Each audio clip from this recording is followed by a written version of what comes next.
Hey all, welcome back to each and every one of you, back to Dr. Alejandro's lab. Today, I want to show off a different game. This game is called HammerHelm. It's a game I've been playing on stream quite often lately. I'm very big into playing survival crafting games, 7 Days to Die, Valheim, all the others. I do a lot of my Outriders and other things on YouTube, but I love the crafting survival games. I got introduced to this game HammerHelm, and I started playing a bit through it. And I wanted to show it off to help get it out there a little bit more, because the dev is absolutely awesome. I talk with the developer quite often, and whenever I bring suggestions, because still working on updates are constantly coming out for it. Whenever I talk to the dev, normally a few days later, an update gets pushed with a lot of those suggestions put in it. And when there's an active dev like that, I want to do my best to support them. So I'm doing this to kind of show off a little bit about what HammerHelm is. So the basis of this game is you are a dwarf living underground in what's called the Citadel. So I'm going to put myself in right now, loading into a game. So you were a dwarf who initially was living underground. And you wanted to move up to the surface. So for as long as I can remember, they've been living in the mountain stronghold. And right now, we want to move to the surface. Well, I want to be able to establish a colony up on the ground. Not only be living underground, but also have something on the surface world that we can kind of go out to. And, unfortunately, the council doesn't like it, and they want to exile me away. So, we're starting with just chatting here with this person. I'm probably going to skip most of the rest of this initial stuff once I get my starting equipment. Because, well, most of it's not that on board, and basically you're in the Citadel to start. You get a little bit of equipment, and then you're escaping before they have a chance to take you and officially banish you.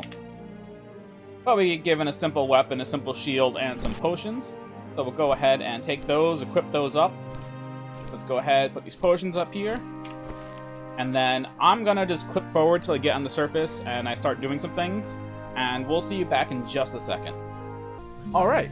So, we are now back up on the surface, banished from our homeland for our rebellious act of suggesting dwarves could live above ground. Spent a long time wandering. It really just skips you all this. Once you grab that equipment and you speak to somebody else, they give you an axe and a pickaxe to give you some starting equipment to work with. And then you just run through a mine and come up to the surface. But now we're here. We're in this fertile land on this nice little island. We're far enough away from the place, so we're not going to get tracked down by them, but we're also going to be able to attract people up. Because there are other dwarves down there who do also want to live up on the surface.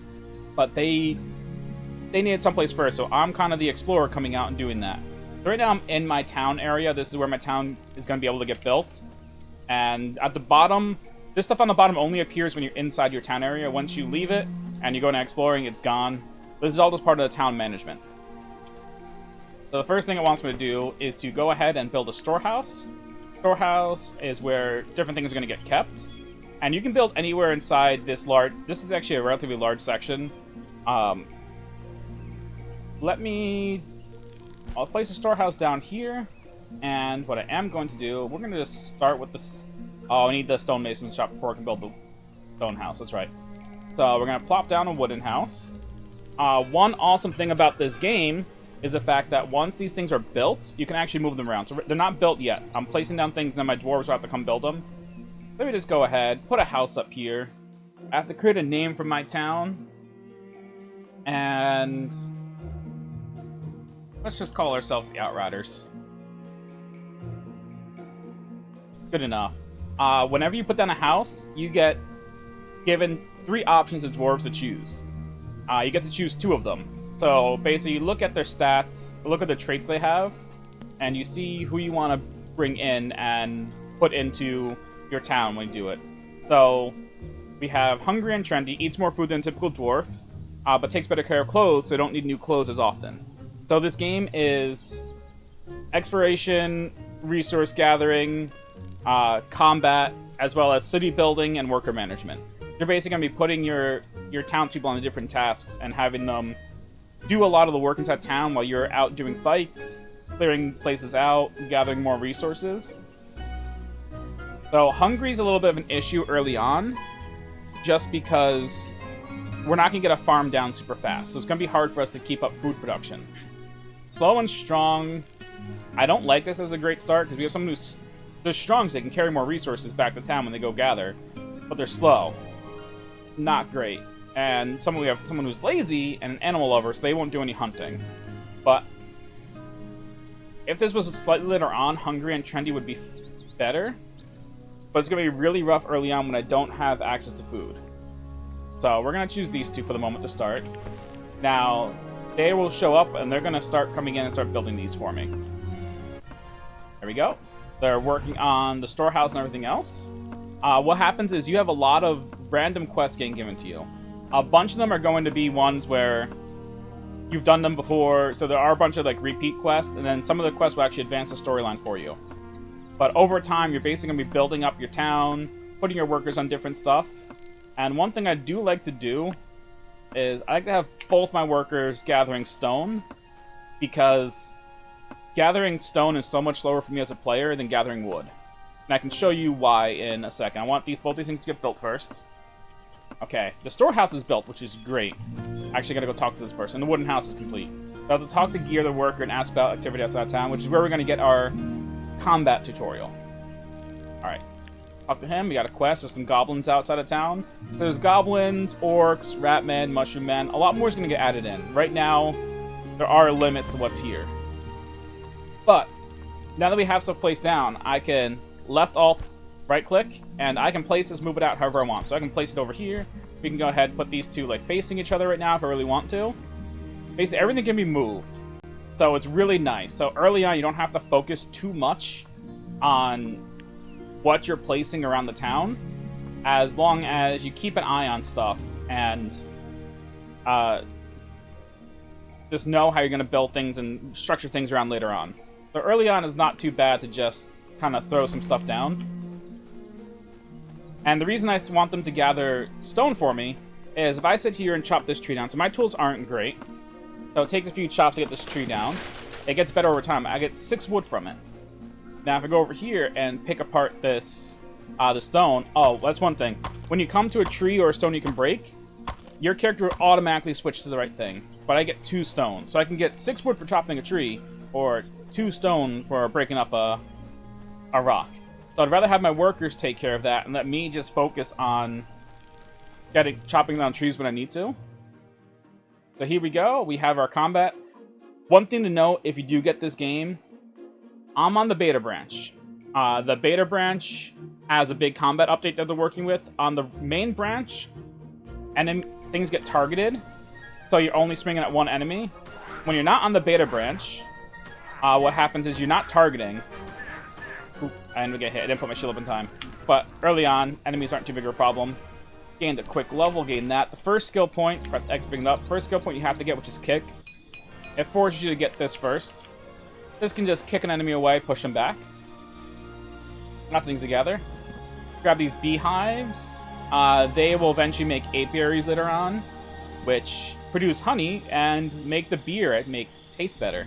So my guys are happier about it. So here's something. So in the old system, when you targeted, you were only able to hit one enemy.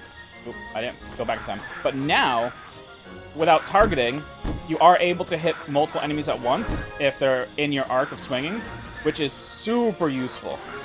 I'm willing to give up not really using targeting to hit multiple enemies. 100% willing to. Combat's really simplistic in the game. It's nothing like too extraordinary, but the game itself is fun. And I like the fact that while it's still in development, the dev is actively listening.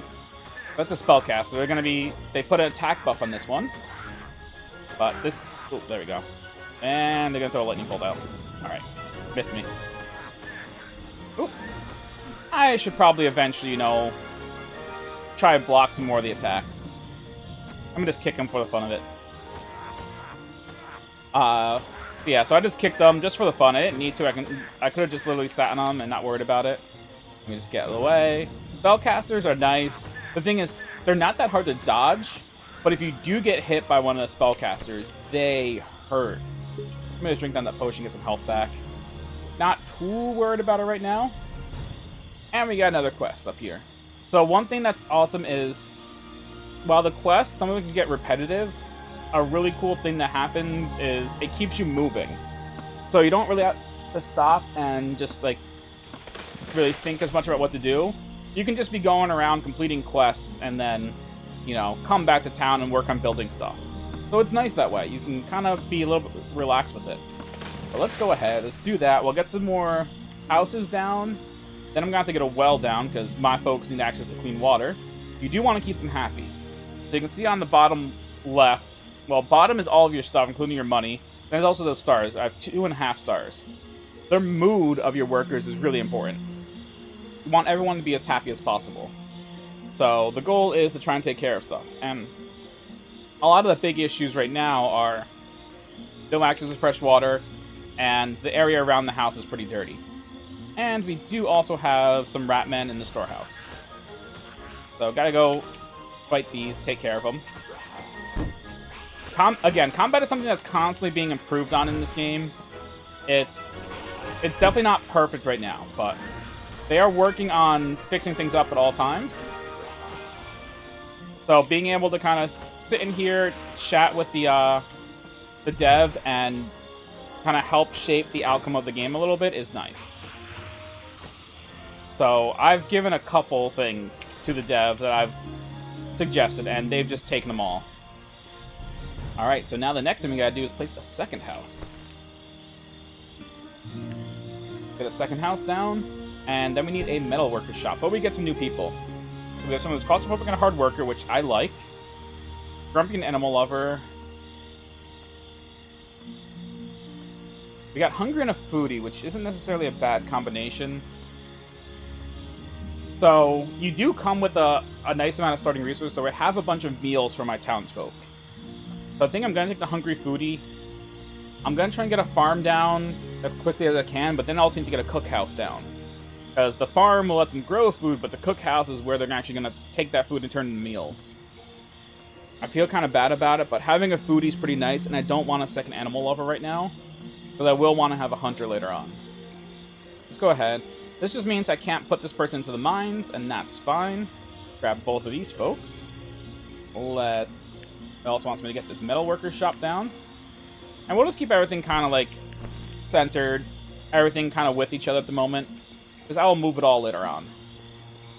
So now I just have to wait for these folks to get back in and start dropping everything off. Let's... yeah, we'll have one person on wood, 3 people on stone for the moment. It's not going to stay that way for very long. Also, you can drop a bunch of stuff off into town storage. And there's limited storage in here, so you can't fit everything sometimes. Eventually, you can make your own house, and when you have your own house, which is the... wrong button. The champion's house. That's when you have your own place. You can put a bed inside to sleep in. You can put chests down in there, and everything else. So that's pretty nice. It's not too much to deal with. Now we have to sign a metal worker. Honestly, the lazy animal lover probably seems like they're going to be the best over here for now. They're not doing the most work when it comes to gathering resources, so hey, let's just take them right here.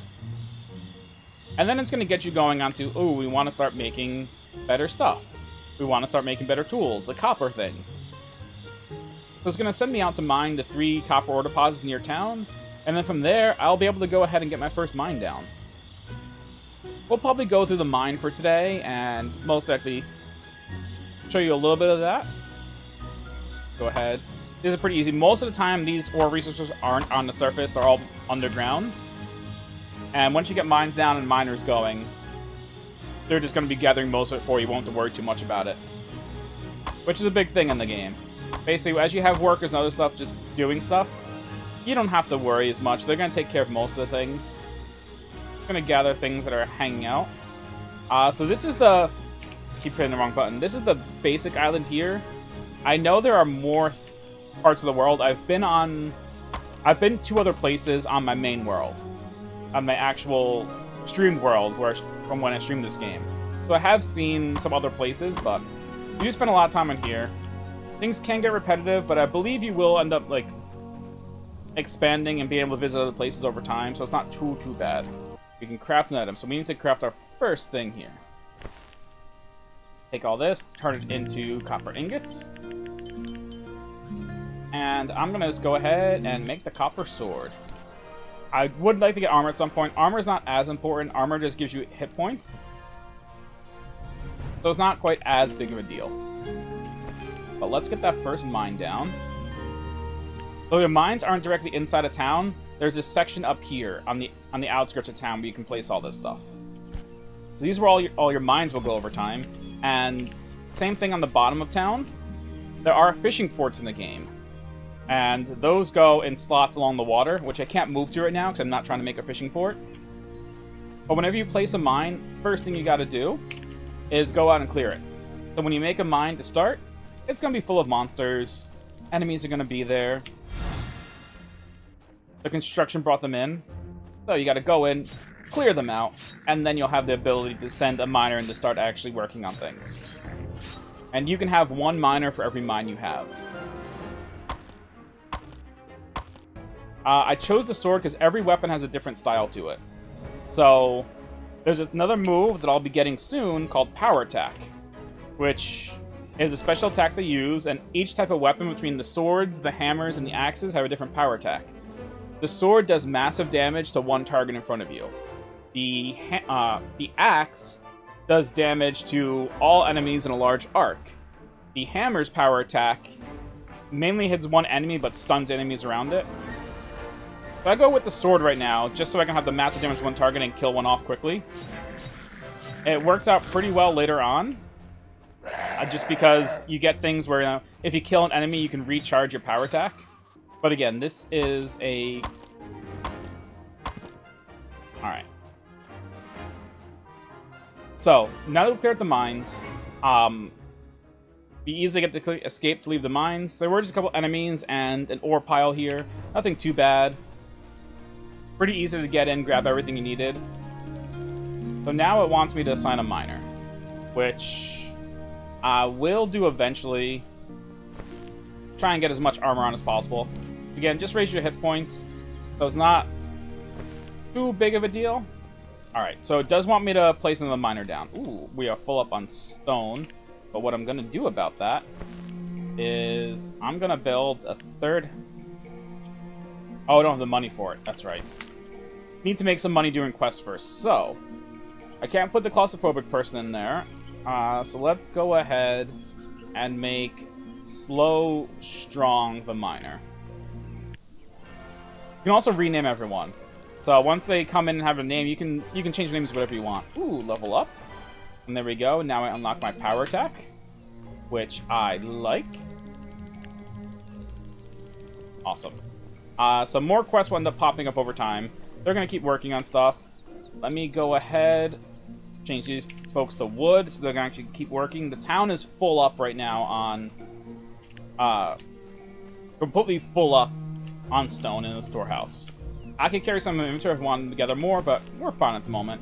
And as you're playing again, these quests will just randomly pop up. Right now, they're all kind of the intro quests, which you're going to do every single time you start up the game. But then later on, it's going to be random quests that are getting given to you.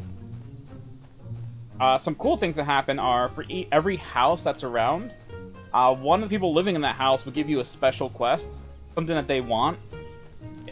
And if you complete that quest for them, then they'll put that stuff in their yard. So you can have some really fancy looking things around. Alright, so now I have the power attack, which feels nice to use. Oh, okay, you were blocking. I heard the block sound. Okay, these guys didn't really attack much. Again, combat is something that's still being worked on. It's not something that's perfected in the game yet. But the game's still really enjoyable. And it's getting lots of updates really quickly. The dev is working hard on everything. So we can end up making stuff. This is going to let me know other things to do. So a farm and a cookhouse. So the next goals will end up being get another house down, and then get a farm and a cookhouse going. But I need some money before then. Which, sadly, at this point in the game, the only way to get money is from doing quests and finding and killing monsters. So I'm going to take a run out and start gathering stuff until I get another quest.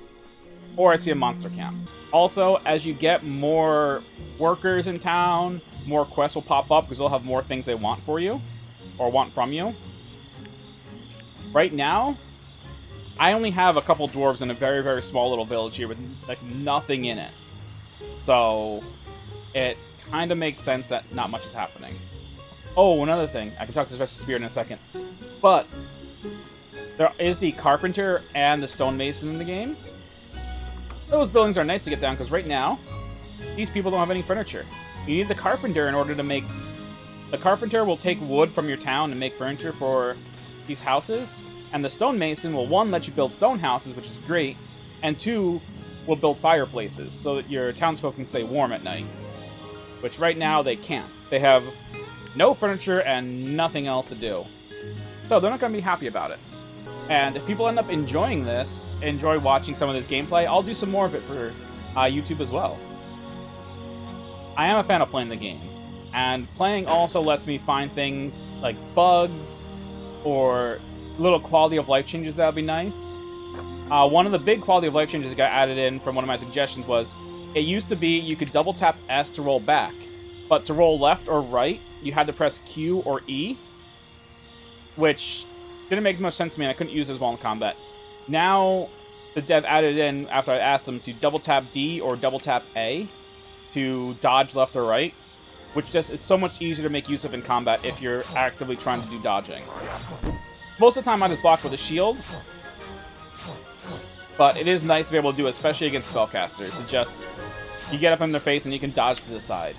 Ooh, 107 gold from that. Like that. We need that money. Take out some more of these undead in the rooms. Do that power attack in there. Grab one of those. Roses are nice because there's something easy to find out in the wild. And when you collect enough of them, you can put rose bushes in your town, which make the town look nicer and make your people happier. See, there we go. Now we're getting even more quests starting to pop up, and then we have some more things going. Let me get into town quickly first. Everyone's busy with stuff. Let's go ahead. Get this stone house down. Wood house down. Ooh. We're getting some awkward situations. We got someone who's lazy and fast. Not a huge... Might take it. I have never taken someone who is sickly. More likely to catch an illness. Because when someone gets sick, it gives you a quest. Actually, I probably should. Because that gives up more quests, which means more money I can earn. But it's only going to help me early game. But yeah, when someone in your town gets sick, you get a quest to go and try and gather the medicine for them that they need. But slow and happy is nice. Yes, a little slow, but they're going to be in a good mood, which is going to help out overall in town. The question is whether I want lazy and fast or strong and sickly. We'll take the strong and sickly. I'm not getting the most interesting traits right now. I would hope to have gotten someone who was also maybe like meticulous. So meticulous people make really good crafters because they are more likely to... Ooh, okay. So I need 300 gold for the farm, 500 gold for the cookhouse. What I can get down... I can't get the stone water well down without the stone mason. So I need a bunch of money to get myself going. But hey, let's do one more quest. More activity around town. Alright, someone is building something north of town, and we want to go take a look and figure out what's going on. Also, let's go ahead. More people on stone than wood, because wood gets gathered fast, stone gets gathered slow. The island isn't that large, it's a starting island. Ooh, ore above ground. Nice. Always love when we get some extra ore around. It was only 4, but that's not too bad. Speak with Shady. Shady is a goblin. We mean you no harm. Not like other goblins, lived here a long time, doesn't want to fight. Wants to build a shop. And if we get him materials, he will go ahead and build a shop. Do I have the wood on me? I do not.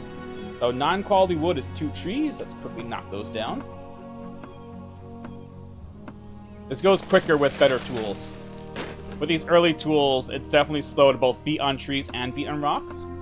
But when you get further in the game and you get stronger tools, it reduces the amount of time to hit the tree or the rock. So far, it seems like every tool upgrade decreases the number of hits you need on something by 1. Here we go, give you those lots, and here we go. Shady has a shop. Alright, what will you buy? Weapons and armor. So, Shady is only going to buy weapons and armor from me. Orcs used to live here, but now they're mostly on their own island. So there's not that many orcs around here, but the orcs know that we are here. So, with the orcs knowing that we're actually up here, they might give us some trouble, or attempt to. Grab these, put you on. Alright, fully equipped with armor. Now, I already have a copper pickaxe and copper hatchet. Don't need to make another one. And we have the shield. Alright, so there's been a lot of stuff we've been doing. So this is the start of my new town, my Outriders town here. This can get built up over time, and we'll see. If people want me to show them more of this game, introduce them to it, I'm more than happy to. Yep, so now I have my little town here. Just 3 houses so far. A metal worker and a storehouse. Not much going on, but if the game seems interesting to you, take a look at it. It's on Steam, available, and they're going to keep putting things out. Anyone can get onto the beta branch if they want to use the newer combat system, which is definitely the way to go. And if you enjoyed the video, give it a like, give me a subscribe. I'm getting really close to the 100 subscriber mark right now, which is kind of a really big milestone when you're getting yourself started. So yes, thank you all so much for coming out and taking a look at this.